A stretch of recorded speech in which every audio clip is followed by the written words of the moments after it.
Hello, Vlad with you and a new author's story from my channel Amazing Stories. The house smelled of cloves, black coffee and vanilla pastries. 3 generations of the Kireyev family gathered around the wrought iron dining table. The owner of the mansion, Olga Antonovna, in a wheelchair, her adult sons, daughters-in-law and grandchildren. Everyone was in a slightly elevated and at the same time excited mood, as they expected that the elderly head of the family would finally dispose of the property so that everyone would get it fairly. And, of course, everyone believed that he was entitled to a little more than the rest. But when Olga Antonovna's nurse Valentina entered the dining room, the faces of the heirs lengthened in amazement. She was dressed in a dark evening dress. Her hair was curled and beautifully styled above her high forehead, and on her neck was a platinum necklace with a blue diamond the color of her eyes. The nurse smiled dazzlingly and sat down on the empty chair next to Olga.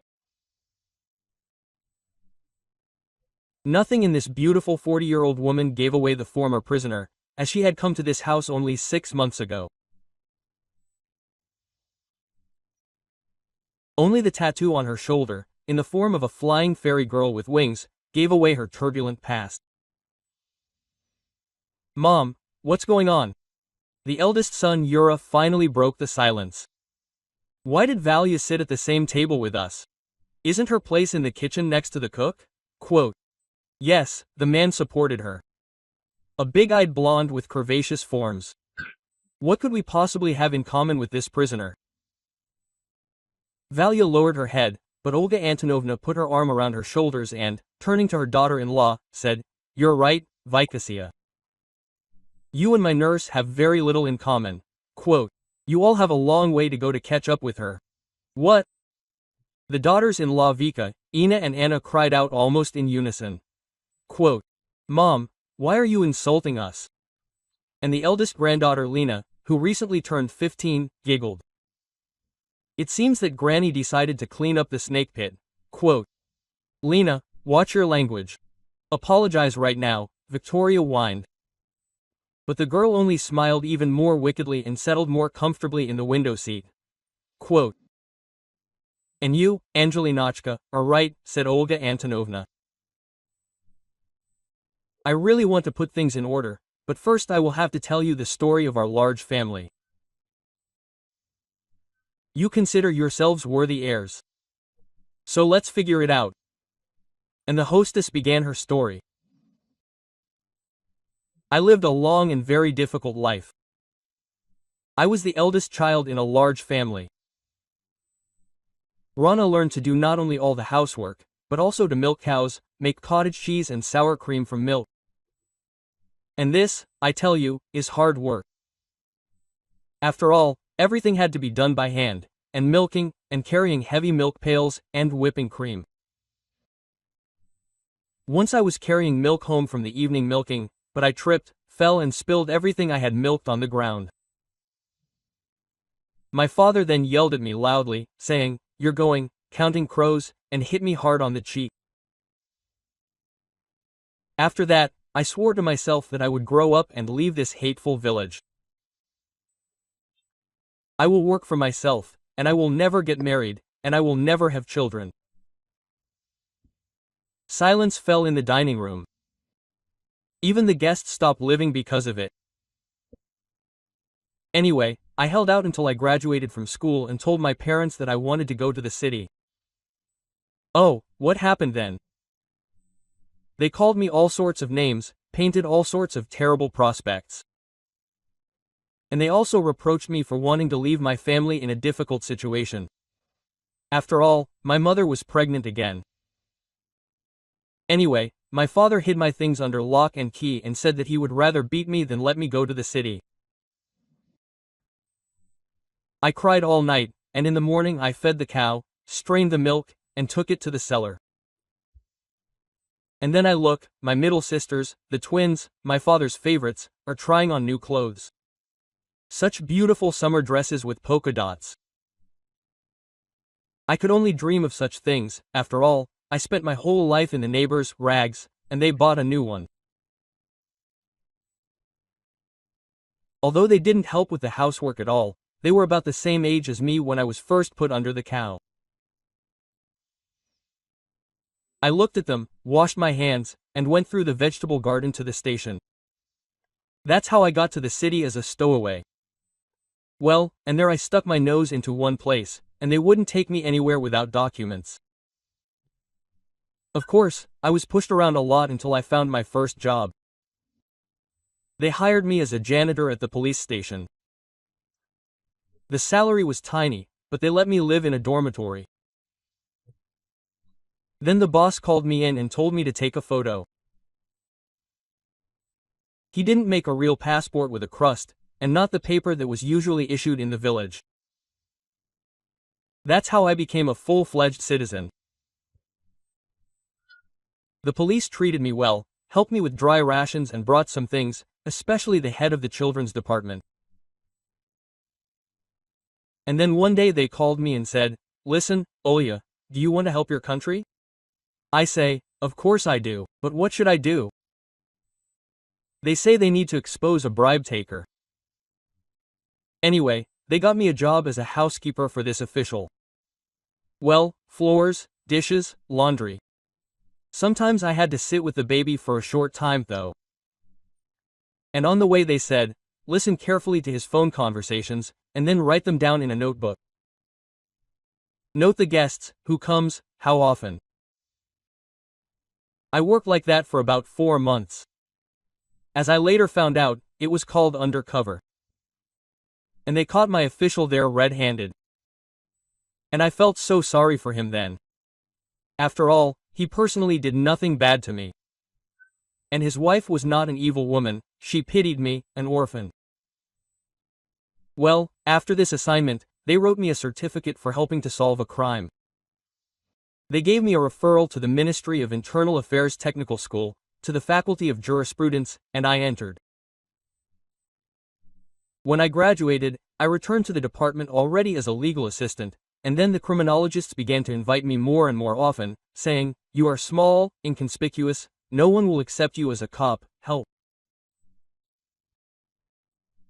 And I began to transform into a maid, then a teenager, then a village bogachka. And there were such cases where I worked undercover, got dozens. And most importantly, I really turned out to be quite smart, so in the department they started calling me Pinkerton in a skirt. "Granny, were you a detective or something?" Grandson Petya was surprised. "Well, almost," Olga Antonovna smiled. "If you look at the awards, then it's true. I turned out to be a detective of some sort." "And then what?"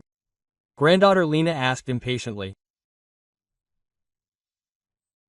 "And then I met Semyon, your kid's father, a police major, a handsome man, a smart guy, a favorite of all our girls in the department.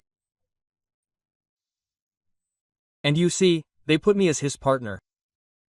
At first he put on airs, like, give me a serious employee, and not this kindergarten. But then he took a closer look at how I worked, and he didn't want to give me up to anyone. And I fell in love with him from the very first day of work. And it couldn't be any other way. He was so handsome. So I forgot all my girlish promises that I would not get married, that I would not have children. Love is a hard memory." Granny smiled sadly. "I don't understand. What does your mother's story have to do with the appearance of a nurse here? Why did you gather us all?" The younger daughter-in-law Anna shrugged. "You will find out everything soon," Olga Antonovna answered and looked at Valentina with a special warmth. She lowered her eyes. Despite the fact that the hostess was on her side and the day before asked her to feel at home, Valia still felt awkward taking an honorable place where everyone else was not happy with her.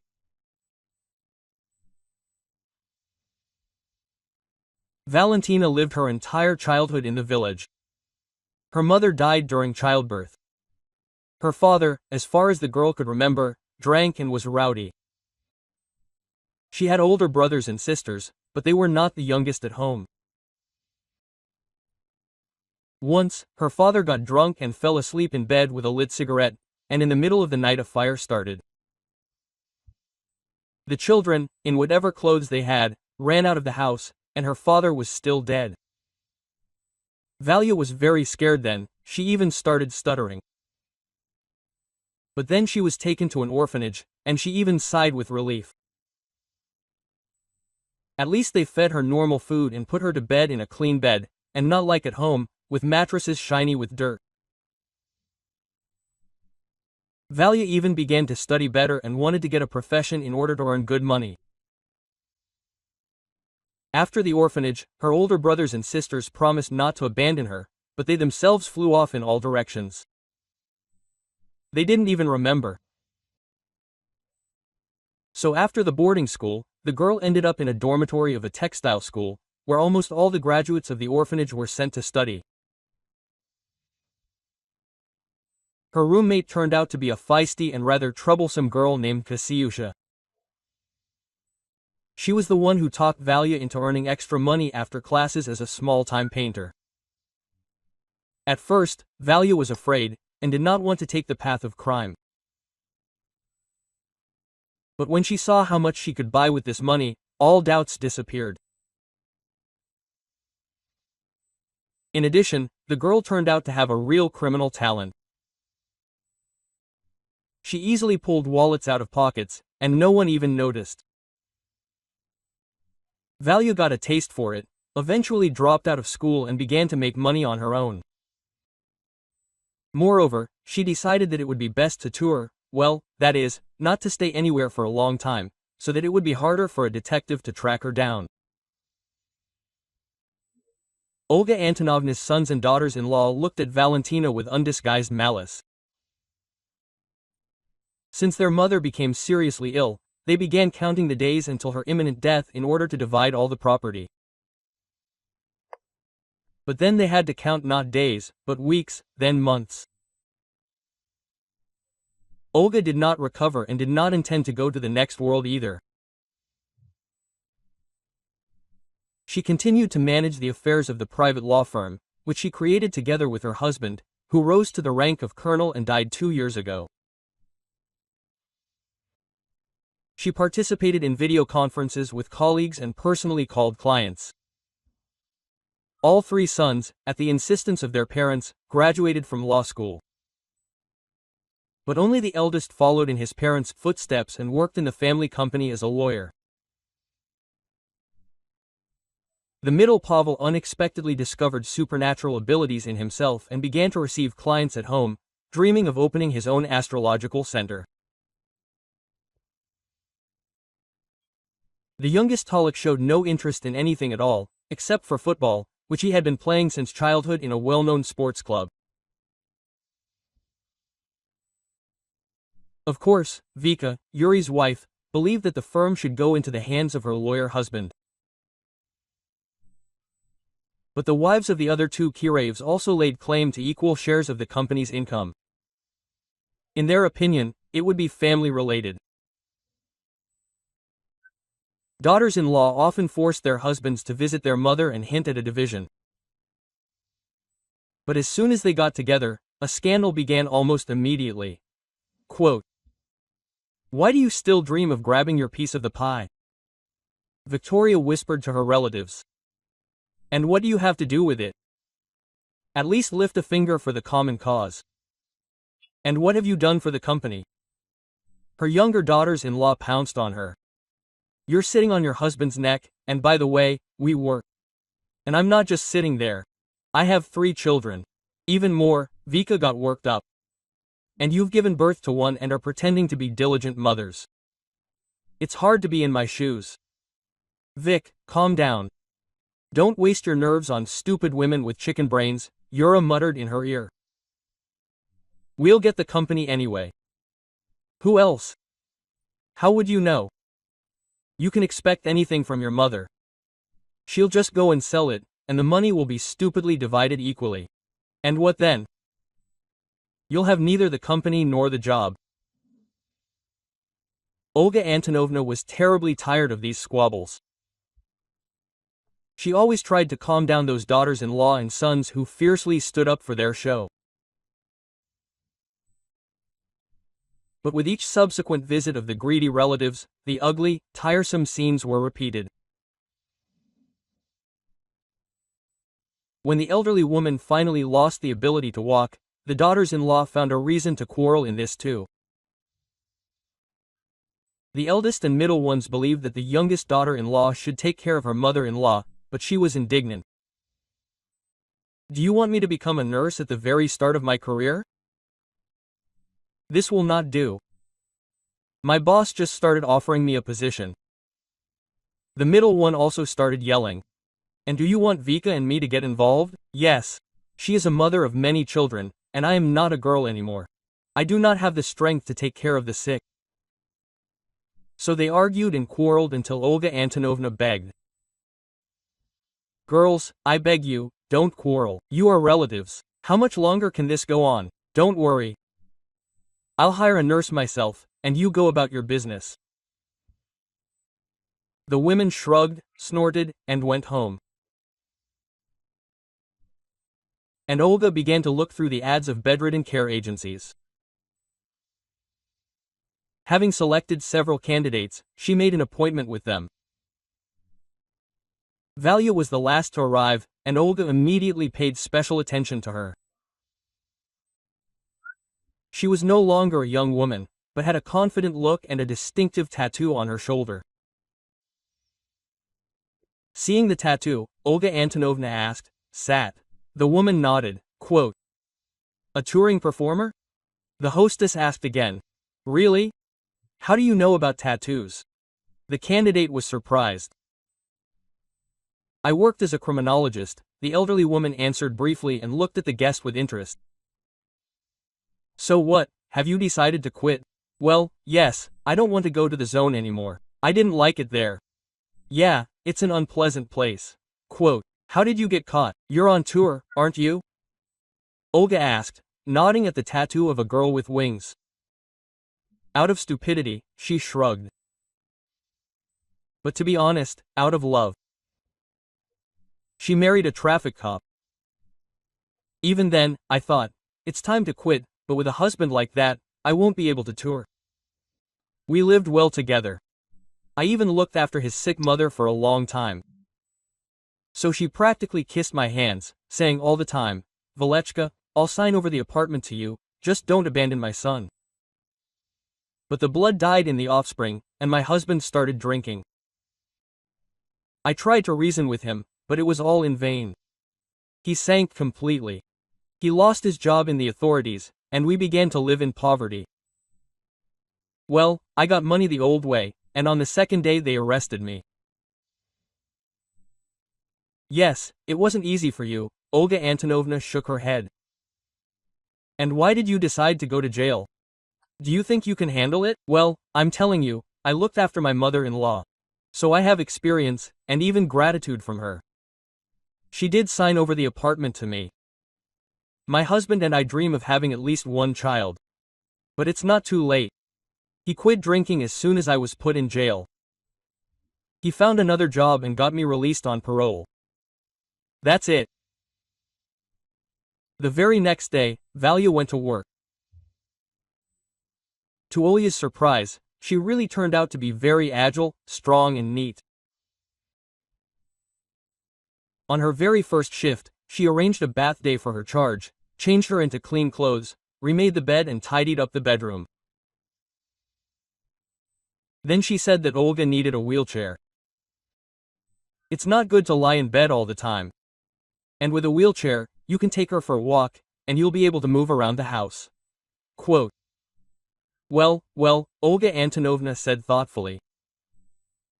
And my children hadn't even thought of that. She fell ill, but never mind, let her lie close to the ground, as long as she goes to the next world as soon as possible. Quote, But I'm not an old woman yet, I want to live. You will live, Valentina smiled. And Olga noticed that she was missing a few teeth. Valchika, you came up with a great idea with the stroller, but I have a counter-proposal for you. Let's get you some teeth. Your smile is so beautiful. I'd like to fix it a little. Soon Olga Antonovna got a manual wheelchair, which she ordered from an online store.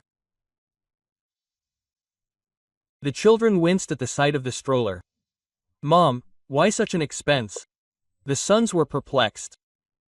Are you planning on driving around town and begging? You have everything, even a nurse. Why do you need a wheelchair? And the daughters-in-law began to whisper. It looks like our mom is planning to live for 100 years. Look, the restless one has even bought herself some transport. Olga Antonovna said nothing, she just looked at Valya with gratitude. She hadn't been in the fresh air for so long. And every morning the nurse took her out into the yard and rode her around, letting her enjoy the morning sounds and the aroma of the earth damp after the night.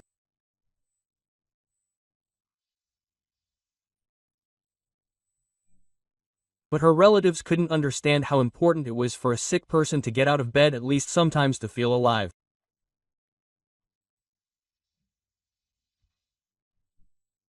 And when Valya was combing Olga, she looked closely at her tattoo and gasped almost inaudibly. On one of the girl's wings, a birthmark was magically outlined, similar in shape to an ink blot. Quote, Valchik, Olga whispered, did you get a tattoo on purpose to hide the mark? Valentina blushed.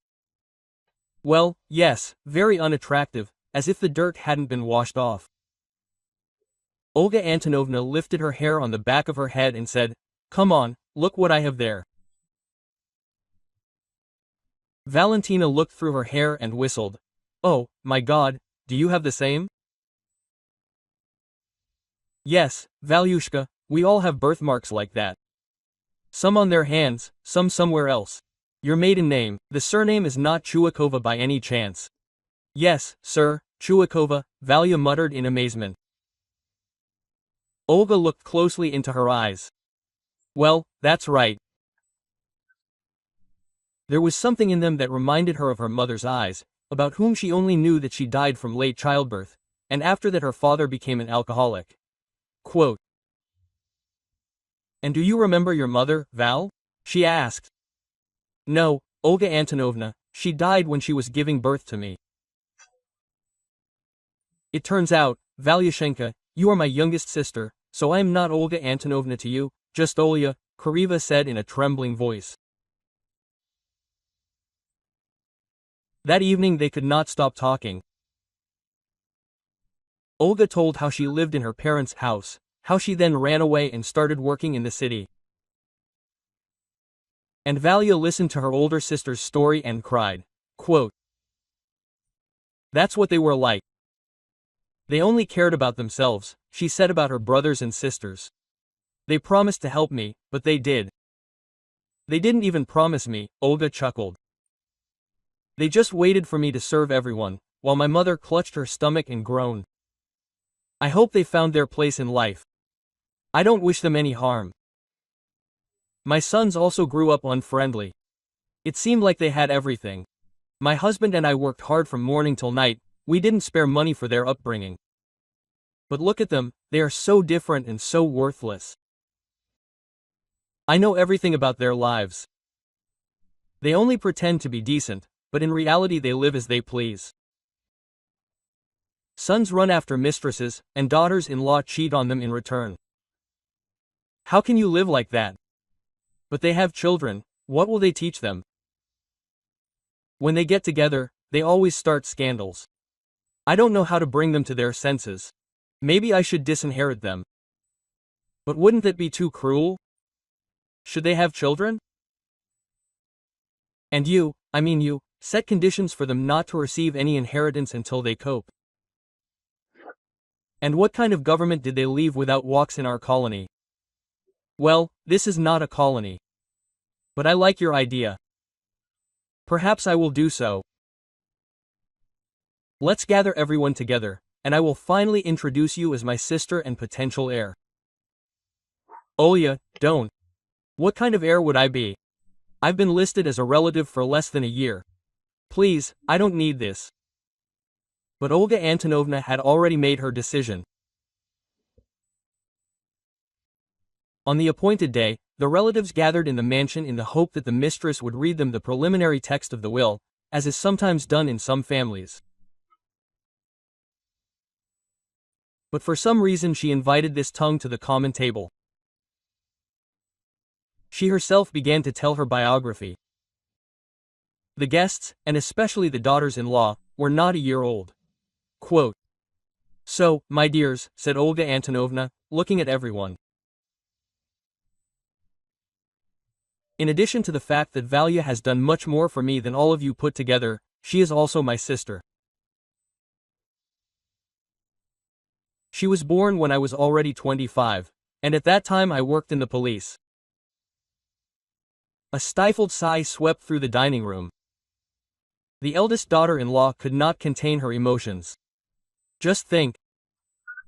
Our highly respected mother, an employee of the Ministry of Internal Affairs, turns out to have family ties with criminal elements.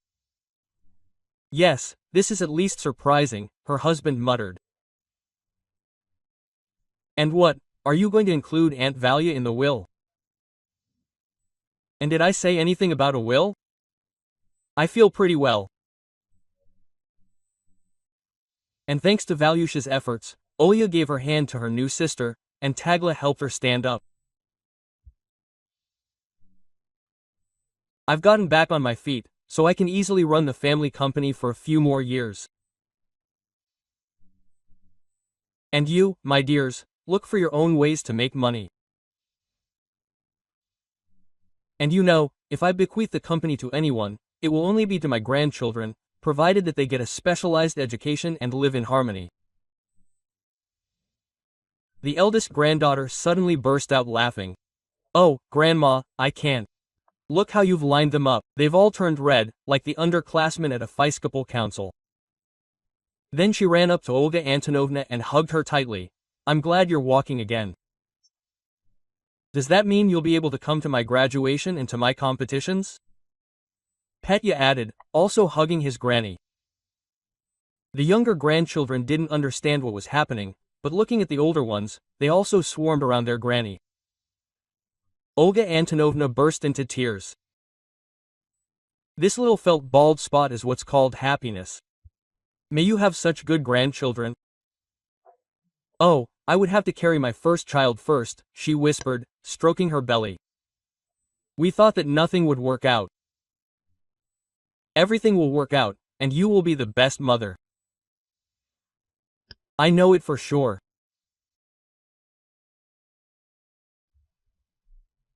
If you like the story, please support me by pressing the thumbs up button. One simple action, but it is very important to me. All the best to you.